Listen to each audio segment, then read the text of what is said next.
Halo teman-teman semua, selamat datang lagi di channel Mr. NR, di mana bayangan punya kisah dan dia bisikan adalah kebenaran. Mari tinggalkan logika Anda sejenak, karena di sini setiap hal yang tak mungkin bisa saja menjadi nyata. Hah, hah, hah, hah. Sebelum kita mulai videonya, pastikan Anda sudah mematikan lampu kamar Anda dan berada sendirian. Sendirian. Karena kali ini saya akan menceritakan kisah misterius yang berjudul Toko Mainan yang hanya buka di jam 12 malam.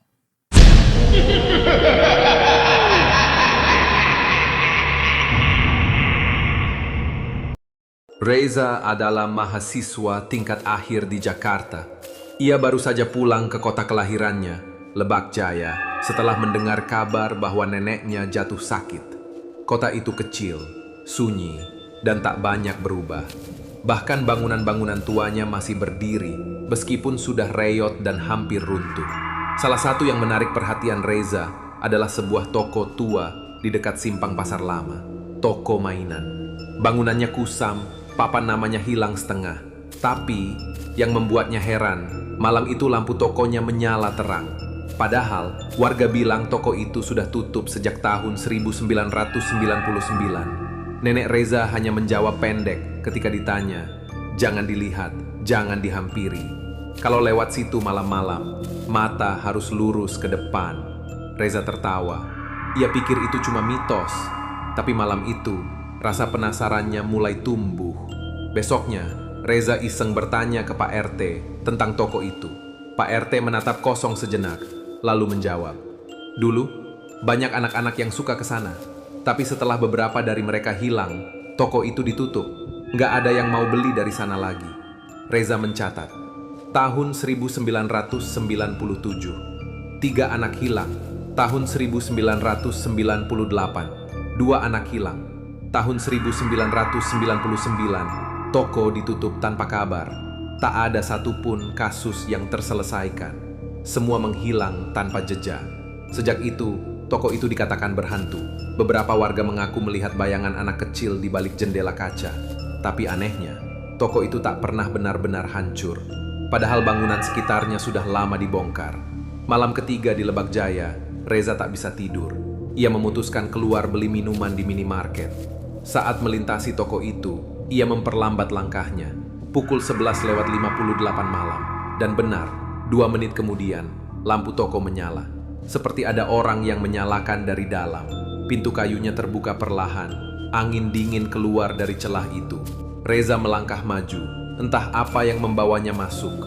Tapi rasa penasaran lebih kuat dari rasa takut. Di dalam toko itu, semuanya bersih. Tak berdebu, tak berantakan. Seolah toko itu masih beroperasi.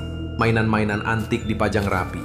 Boneka kayu, kereta mini, robot besi, dan boneka badut lusuh di sudut ruangan.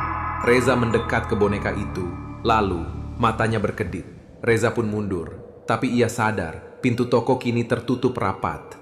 Reza berusaha keluar, tapi semua itu sia-sia. Akhirnya, ia memutuskan menjelajah toko. Tepat di meja kasir, ia menemukan sebuah buku log tua. Ada daftar nama-nama anak.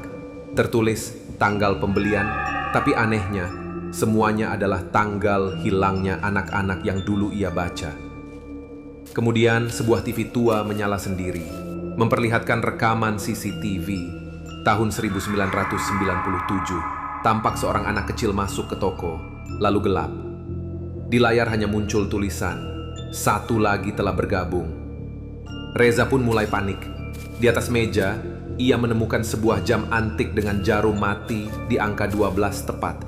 Tak bergerak, tak berdenting, tapi saat ia menyentuhnya, semua mainan mulai mengeluarkan suara kecil. Lagu mainan dan tawa anak-anak menggema dari rak-rak. Boneka-boneka kini tidak diam, mereka berjalan perlahan seperti mengepung Reza. Dari arah belakang, sebuah kereta mini melaju sendiri, nyaris menabraknya. Reza lari dan masuk ke ruang belakang. Di sana, Ia menemukan coretan di dinding. Kembalikan jam ke waktu sebelum tengah malam. Hanya itu caramu keluar. Reza menatap jam mati itu.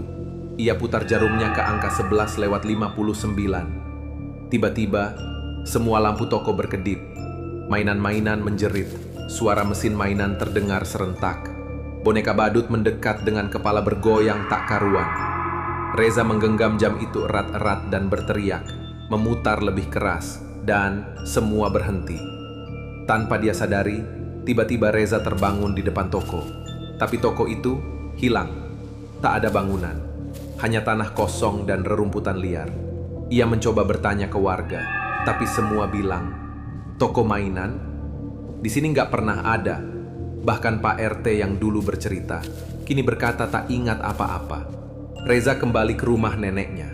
Di saku jaketnya, jam antik itu masih ada. Tapi jarumnya sudah bergerak, berdetik seperti biasa. Tapi hanya setiap pukul 12 malam, jarumnya berhenti kembali ke posisi semula. Reza pun selamat dan melupakan semuanya. Tapi jam itu masih berdetik. Dan konon, toko mainan itu kini muncul di tempat lain. Jadi berhati-hatilah mungkin, toko mainan itu pindah di kota tempat kalian tinggal.